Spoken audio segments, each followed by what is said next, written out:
Hindu calendar सबुठार गुरुत्वपूर्ण पर्वगुड़िक मधुर गोटे हेउछि महाशिवरात्रि, जहाकु ब्रह्मा विष्णु और शिवंक पवित्र त्रिमूर्ति रे संहारकारी एवं परिवर्तनकारी भगवान शिव को उत्सर्गीकृत।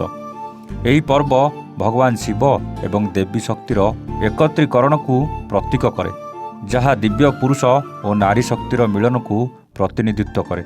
आज महाशिवरात्रि सारा भारतवर्ष अति धूमधाम रे पालन होइछि।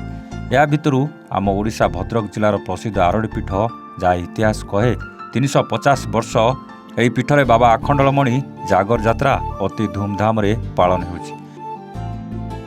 एही धाम को विशेषकर 4 पड़ोशी जिला केन्द्रापड़ा, जाजपुर, केन्दुझर, बालेश्वर लक्ष लक्ष भक्त आसନ୍ତି एवं यहाकू स्थानीय प्रशासन द्वारा उत्तम व्यवस्था करा जायछि एवं भक्त माने खुशी रे दर्शन करी फेरुछन्ति। दर्शन परे एठिकार प्रसिद्ध आरड़ी बाबांक घर्षण और कुंड पादुका, जहाँ श्रद्धालु मानकर विशेष आकर्षण। यही कुंड पादुका पान कले कौनसी गुणी गारेड़ी एमितिकी साप दंशन कले मध्य किछि हेबनी बोली विश्वास रही। दर्शन परे श्रद्धालु मानक पई बाबा आरड़ी सेवा संगठन पक्षरु बड़ भोगर व्यवस्था मध्य करा जायछि एवं स्थानीय स्वेच्छासेवी द्वारा पानीय जल व्यवस्था करा जायछि। भद्रकरू प्रभास सामलक रिपोर्ट, एवान ओडिशा।